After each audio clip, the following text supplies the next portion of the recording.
नमस्कार. मेनका ताकवले या यूट्यूब चॅनलमध्ये तुमचं सगळ्यांचं स्वागत आहे. व्हिडिओ बघण्याआधी चॅनलला जर सबस्क्राईब नसेल केलं तर सबस्क्राईब करून घ्या आणि वेळ न घालवता आपण आपल्या व्हिडिओला सुरुवात करू. मुख्यमंत्री माझी लाडकी बहीण या योजनेचा लाभ तुम्हाला जर घ्यायचा असेल तर तुम्हाला एक गोष्ट करणे गरजेचं आहे, ते म्हणजे आधार बँक सीडिंग. आपल्या खात्याला बँक सीडिंग आहे की नाही ते कसं चेक करायचं?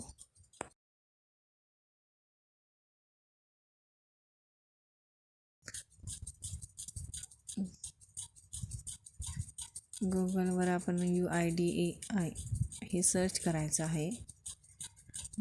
पहिलीच वेबसाईट येईल माय आधार, ह्याच्यावरती क्लिक करायचं.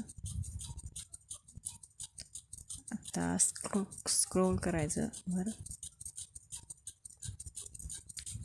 स्लो घ्यायचं. चेक आधार स्टेटस यावर क्लिक केलं की असं तुम्हाला दिसेल बँक सीडिंग स्टेटस. आता इथे आधार नंबर टाकायचा, त्याच्यावरती कॅप्चर कोड टाकायचा, नंतर OTP येईल आपल्याला, तो टाकायचा. मग तुम्हाला समजेल आपली बँक आधार कार्डशी लिंक आहे, पण ती कोणती बँक आहे